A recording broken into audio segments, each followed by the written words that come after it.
I'm Kate Bassett. I'm the literary associate here at Chichester, and I'm delighted to be talking at this pre-show talk to Nicole Charles, who is the director of Sing Your Heart Out for that. So thank you very much for coming to the pre-show talk. Can you just put your hands up if you've seen it already?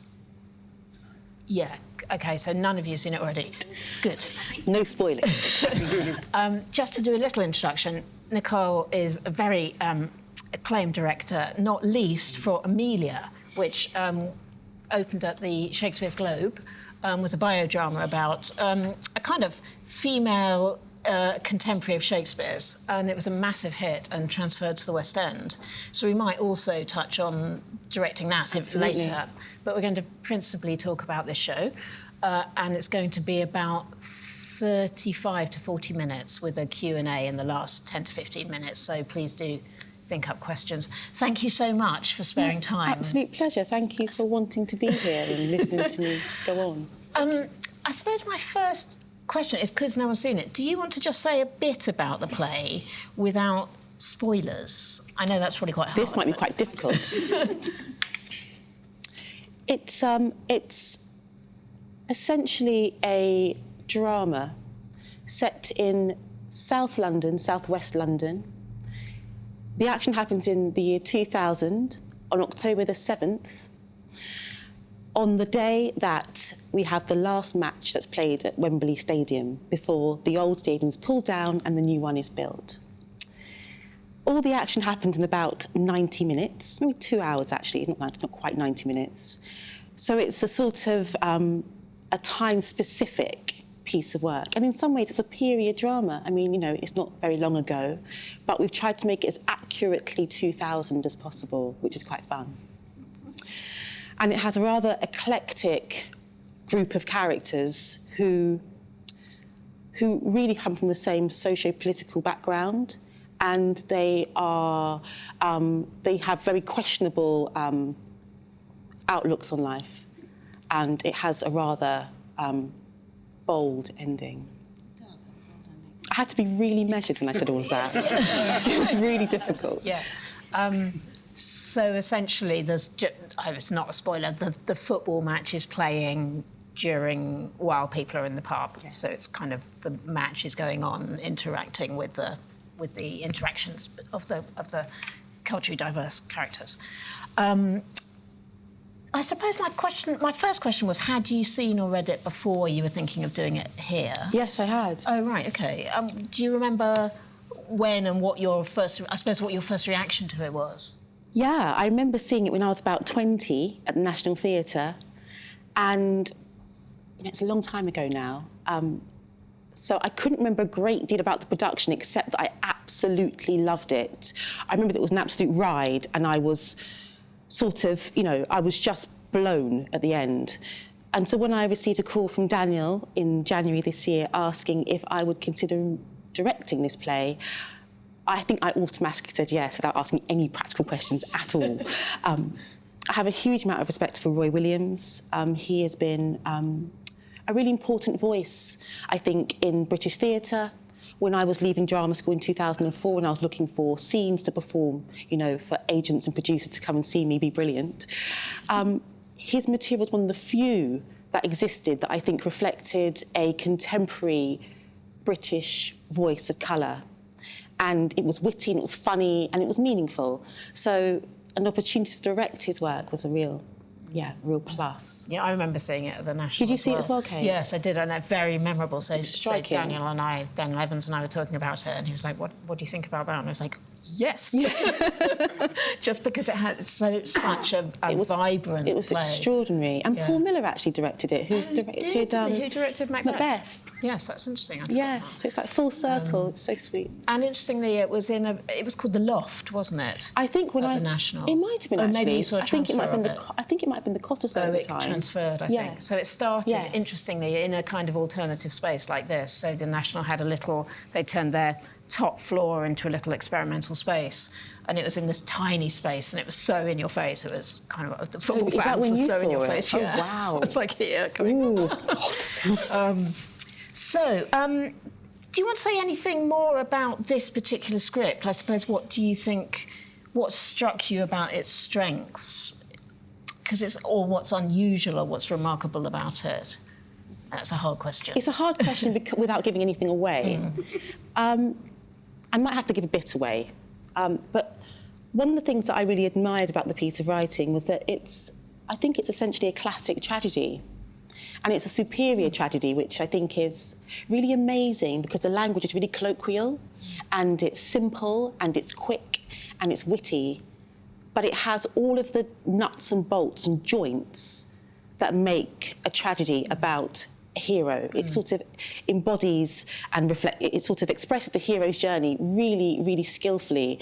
And if you want to do anything sort of clever around marking those moments, the text is so light that you feel like you're almost hammering something because it allows actors to express a character without being loaded or heavy about it. You almost discover them as you read it, rather than it being laboured in any way. It's just extraordinary. And I'm still not finished discovering the text. There are things I hear now, I'm like, I've never heard that before. That extraordinary argument, how shameful. And I spent a lot of time preparing it. So it's really clever. It's very, very clever. Yeah, that's interesting, isn't it? Because the dialogue, the ear for chat and slang is sort of amazing. And yet it is strongly structured. And actually, when I saw it again, I thought, the sort of slow burn of tension is really well structured. Yes. You know stuff is coming. Totally, and it demands of us as an audience, but also as actors and as director, it demands absolute precision. If the actor drops the ball, and hopefully you won't notice that tonight, if they drop the ball, you can completely feel it. It requires such sort of tautness and engagement whilst being quite relaxed and just drinking pints and eating crisps. But actually, it demands a lot. And that's really exciting. Roy said, oh, you thought it was easy, didn't you, Nicole? You thought it was easy. Oh, no, it's not. And it's really not. That's what I was going to ask you. Maybe you've touched on that already in this answer, but what... In terms of this staging, not just that it's in a tent, but, that there's a big ensemble. Yes. There's a lot going on and there's a lot of people on stage all the time. What was really joyous to be directing and what was challenging? Maybe those two things were the same, I don't know.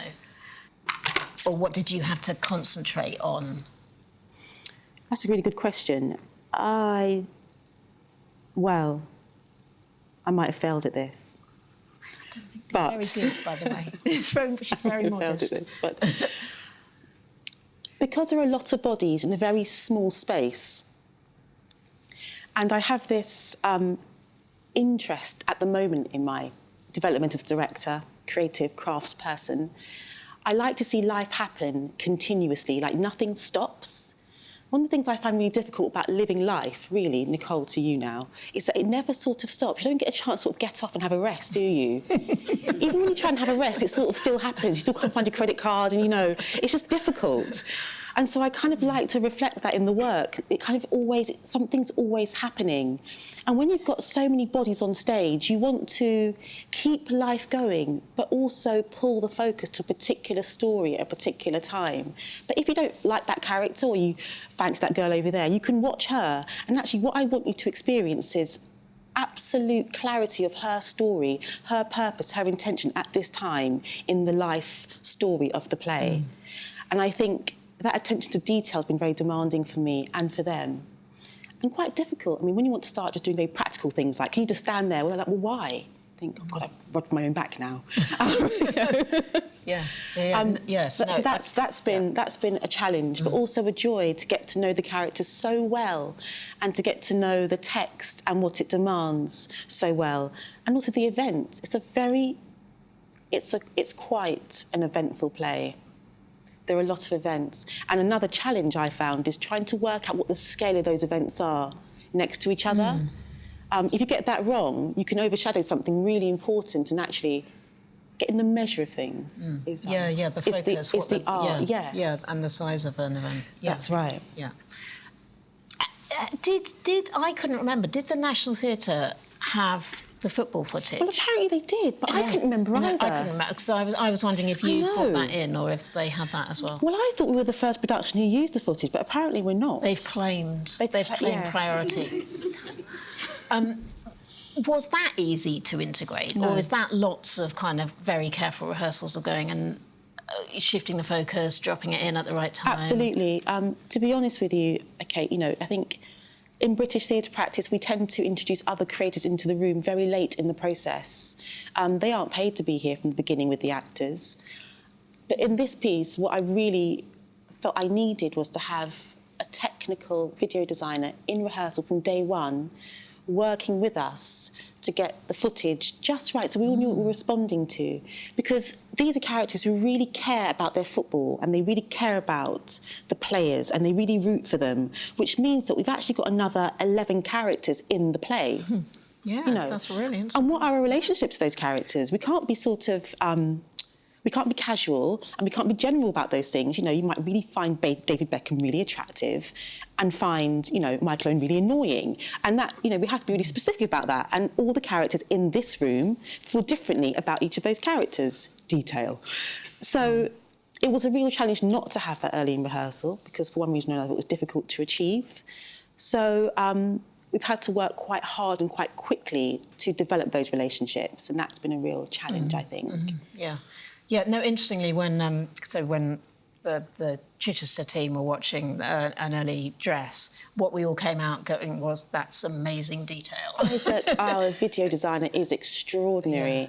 What he's done with that footage is amazing. You know, it just sort of plays, it just happened, but he's literally remixed the entire match because, forgive me, Roy, for saying this, he hasn't always got things in the right place. Really? It's really hard. He didn't watch the match properly. Well, he did, but he's sort of forgotten it, and he's been really kind of approximate at times. Feel like that's not happening. You know, it's so yeah. It's been a real task, actually. That's really interesting. Yes, it is. A slightly fudged match. Yes, definitely. That's very interesting. What else was I going to say? It's hard to talk about, but did you do lots of research to set it in periods? Yes, and did you do that with your designers? What did you do? Did you go to pubs? Did you go to football grounds? All the time. Did you spend your whole rehearsal in a pub? No, but we spent a fair bit in pubs, actually. Did you? Yeah, but I was Right, also okay. like, you know, my dad owned a pub when I was a little girl, so you know, that was in the early 90s, mid-90s, so I felt that I had a kind of like personal experience of that world. And fortunately, my dad's pub was a slightly nicer environment than sadly this one is, you know, than this one is. It's a bit rough. This one is definitely quite rough. So that I had that kind of personal knowledge. And also, a lot of the company members, bizarrely, have either worked in pubs for a long time or grown up in pubs or had parents who were landlords. Had a lot of experience in the room. But we also looked at music, you know, it took me right... I mean, I'm old enough basically to have lived it, so it's actually not that difficult to remember. Me too. Yes. Yeah. But yeah, lots of football matches were watched, and I think... Did you go to an actual football absolutely. match? Yeah, and it was not really on TV, frustrating because everyone was really polite and nice. Everyone was like charming. I was like, where's the violence? Where's the anger? You know? Where's the cultural abuse? What's going on? You know? Yeah, right. Which means that we have moved on a lot, fortunately, from the 90s. You know, that was really heartening. Because that was if one not of a my bit questions, frustrating. actually, because on one level, because of where we are at the moment, I think, in Britain, on one level you think this is scarily still topical. Yes, it is. But I was going to say, do you feel it's also a historic portrait as well, that in a good way isn't? I think it absolutely is a historic portrait. I think we're much more, especially in London, a lot more culturally aware, and I think particularly because we grew up in... I mean, I'm not saying Chichester isn't, forgive me, I'm just speaking about being a Londoner and growing up there and where this play is set. You know, where I went to school, we had completely mixed classes. I didn't even have an awareness of being different in any way, maybe slightly, but not really. It wasn't until I was much older, maybe 18, that I kind of went, oh, I've got a different background. Maybe that's got, like, some political implications. Like, I really didn't have any awareness of that. And I think this community were at school far before that. Their parents would have seen the Windrush boat arrive, and that would have been... There's a different experience in that sense. You know, their grandfathers would have fought in the war, you know, would have lost parents to the war. So they're from a different time, and in that sense, I think it really is period, actually. Yeah. They have a particular position in life. And your designers very detailed, aren't they? Well, just look at her work. I know. She's a only marvel. missing the stale smell of beer, which will probably gather you know during what? I the have run. to say, this carpet, I was hoping to get some old cigarette. I know, it's all very hygienic. I know, yeah, we've got the tape. Yeah, you have got this. We've got some frayed edges, Yeah. a bit of staining over there. I'm sure someone will spill a beer during the run. Oh, and yes. It will stink forevermore. Oh, not at all. Yeah.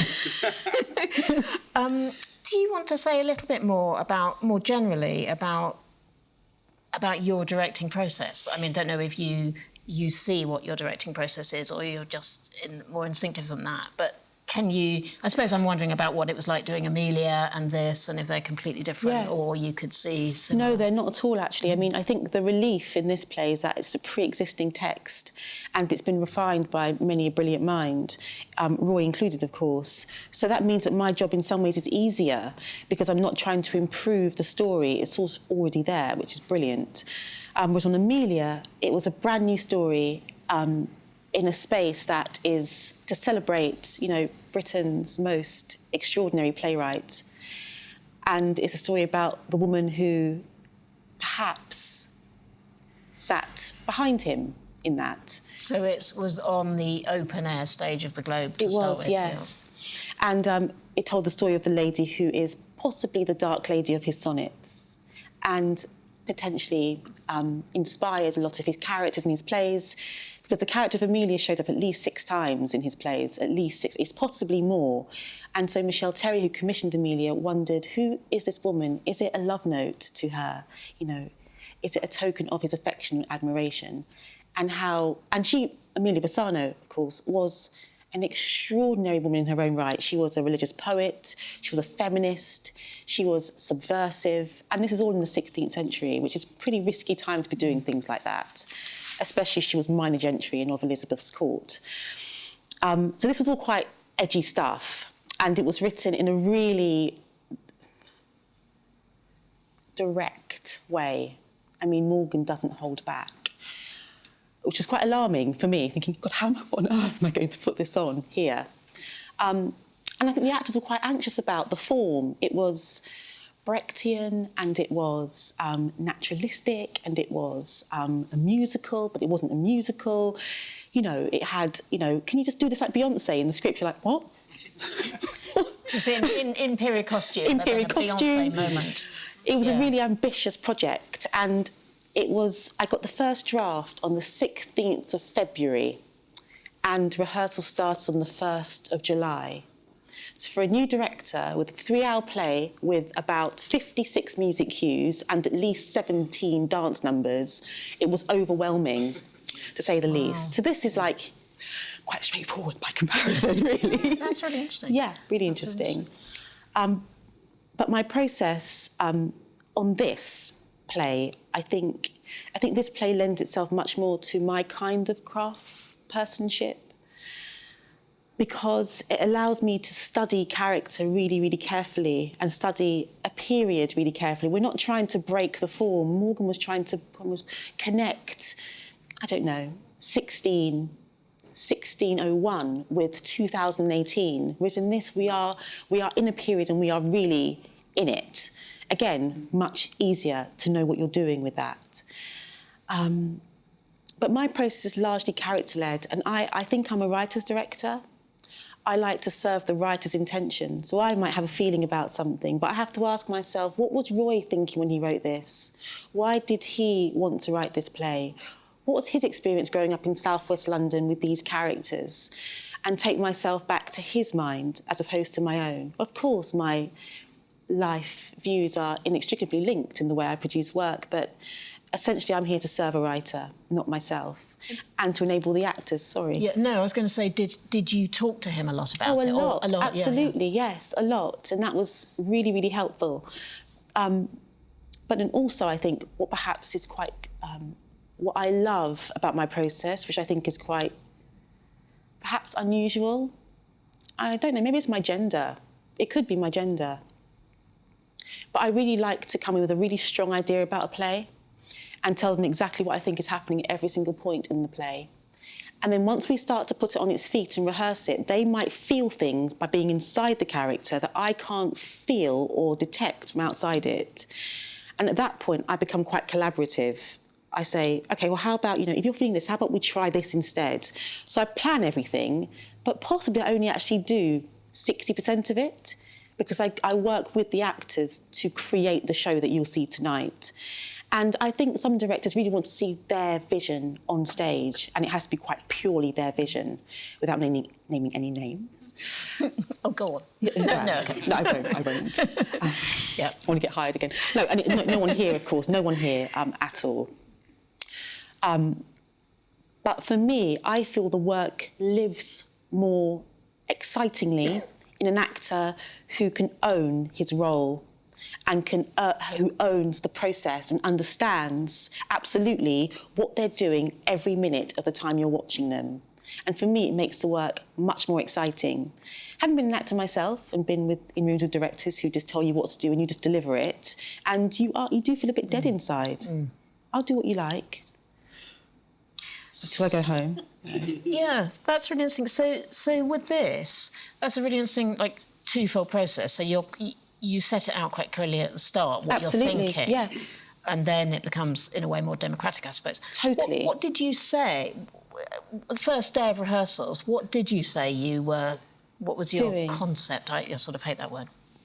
But what did you set out to do? Well, I invited the company to join me to stage a heightened, realistic tragedy.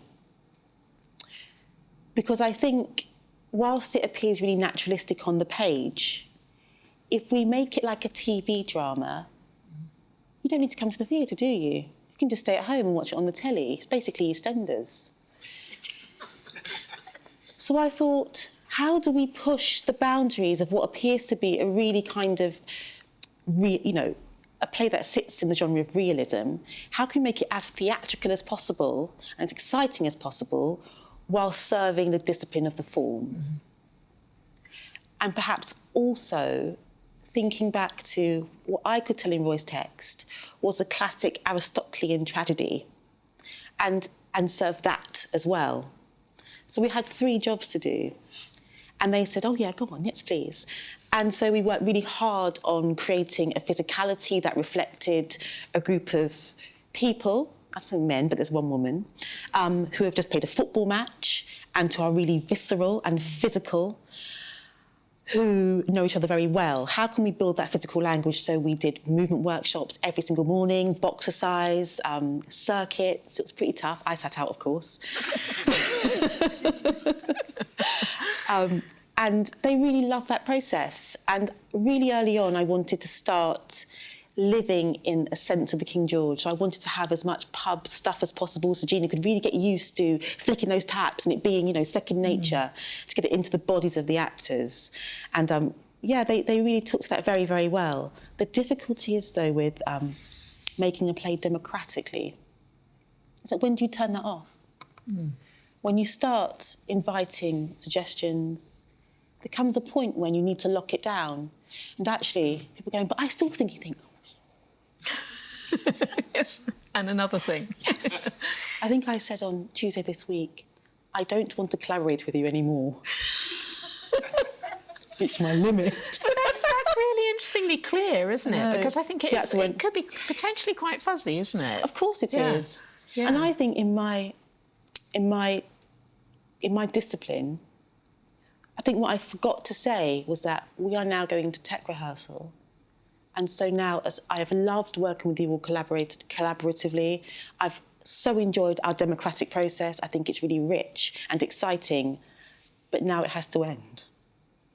I think unless you put closure under it, they don't know it's ended. And you find yourself thinking, why are they still asking me questions? Because you haven't said they can't. Yeah, no, that's really it's a really kind of simple thing, but you haven't said they can't. So hopefully next time I'll say it at the right time. No, that's really interesting, because I remember talking to Daniel about well, how does it work with different directors? And he was saying, well, it has become a more democratic process over the years and the decades. And so I think it is quite complex now, isn't it? Where the director goes, OK, this is the final cut. I know. If you could keep roughly doing this. I know. Yeah. And it's so important to me to be kind. I think to have a kind rehearsal room is really important, because I think we create best when we feel safe. You can be in flow, you can try things, you can be really stupid, you can make mistakes, and you know you'll be forgiven and encouraged to do that again and try new things. And if you shame people or embarrass them, they won't. They'll shut down and they'll go into amygdala brain and they'll be fearful of you and how you work. But if you're too kind... You know, everyone's doing their own show. Exactly, and that can't be. So at some point you have to sort of say, I don't want to collaborate anymore. Love you all, but no. Kind of go. And that's it. And it's an awkward blip, but it has to be, you know, it has to be said.